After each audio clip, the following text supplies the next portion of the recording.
بسم اللہ الرحمن الرحیم۔ السلام علیکم بیٹا، آج ہم عقیدہ آخرت کلاس 8 آج ہم پڑھیں گے عقیدہ آخرت اور تعمیر سیرت اس کے کردار۔ کل ہم نے عقیدہ آخرت کے حوالے سے پڑھا تھا اور عقیدہ آخرت کے اجزاء پڑھے تھے، وہ میں نے آپ کو سمجھائے تھے اور آپ نے وہ پڑھ لے ہوں گے۔ آج عقیدہ آخرت کی عقلی توجیہ دوسرا پارٹ ہے۔ کل پہلا پارٹ کیا تھا لیسن نمبر 1 کا، آج لیسن نمبر 2 کا جو ہے وہ لیسن نمبر 1 ہے اور اس کا پارٹ 2 ہے۔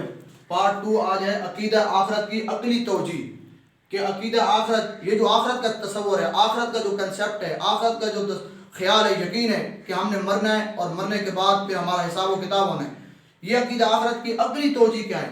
یہ کوشچن بھی آتا ہے ایک کلاس کا، اور بورڈ کے پیپر میں بھی جو ایک کوشچن آتا ہے اسی حوالے سے پوچھا جاتا ہے کہ عقیدہ آخرت کی عقلی توجیہ کیا ہے؟ کیا عقل کیسے اس کو مانے گی کہ عقیدہ آخرت ہونا چاہیے، عالم آخرت ہونا چاہیے، عالم حشر ہونا چاہیے؟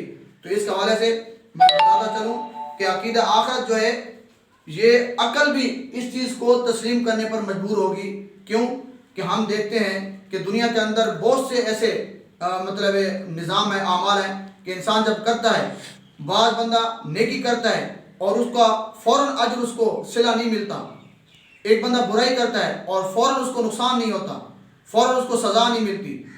تو اب عقل تقاضا کرتی ہے کہ ایک بندہ دنیا کے اندر کوئی کام کرے نیکی والا، اچھائی والا، اور اس کو فوراً اس کا اجر نہ ملے، اور ایک بندہ برے کام کرتا ہے اور سارا دن جھوٹ بولتا ہے، غلط کاری کرتا ہے، اور پھر اس کو ہوتا بھی کچھ نہیں، پھر نقصان بھی نہیں ہوتا۔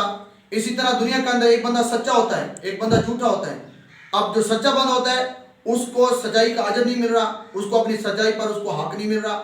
ایک بندہ جھوٹا ہے اور غلط ہے اور اس کو سزا نہیں مل رہی، وہ سزا سے بچ رہا ہے۔ بہت سے آپ آج نظام دنیا کا دیکھ لیں اور دنیا کے نظام عدالتی دیکھ لیں، اس کے اندر بھی انصاف نہیں ہوتا، تو قانون انصاف نہیں دے سکا۔ تو انسان کی عقل سوچتی ہے کہ دنیا کے اندر رہنے والے لوگ جو برائی کرتے ہیں ان کو سزا نہیں ملتی، اور جو اچھا عمل کرتے ہیں، جو نیکی کرتے ہیں، تو ان کو اس کا اجر نہیں ملتا۔ تو عقل تقاضا کرتی ہے کوئی ایسا نظام ہونا چاہیے، کوئی ایسی سزا و جزا کا دن ہونا چاہیے کہ ہر بندے کو میرٹ کی بنیاد پہ حق والے کو حق مل جائے، جھوٹے کو جھوٹی سزا مل جائے، جھوٹے کو سزا مل جائے، اور جو سچا ہے اس کو اجر دیا جائے۔ یہ عقل، انسان کی جو عقل ہے وہ تقاضا کرتی ہے۔ یہ پوچھا جا رہا ہے کہ عقیدہ آخرت کی عقلی توجیہ کیا ہے؟ عقیدہ آخرت کے حوالے سے عقل بھی چاہتی ہے کہ کوئی انصاف کا دن ہو۔ اگر دنیا کے اندر کسی بندے کو انصاف نہیں ملتا، دنیا کی عدالتوں کے اندر اس کو انصاف نہیں ملتا، تو وہ ضروری سوچے گیا، وہ ضرور یہ اس کی توجہ اس طرف جائے گی کوئی ایسا دن ہو کہ مجھے اس کا صلہ ملے۔ جو اچھا بندہ ہے وہ کہ مجھے صلہ ملے، جو برا بندہ ہے اس کو سزا ملنی چاہیے۔ تو وہ دن اللہ نے ایک رکھا ہے۔ تو عقل بھی سوچنے پر مجبور ہے، اور سائنس بھی آج اس کو ثابت کر رہی ہے کہ ایک دن دنیا فنا ہو جائے گی، ہر چیز ختم ہو جائے گی، اور سارے انسان دوبارہ جو ہے وہ زندہ ہوں گے، سورج بے نور ہو جائے گا اور سیارے ایک دوسرے سے ٹکرا جائیں گے، دنیا تباہ ہو جائے گی۔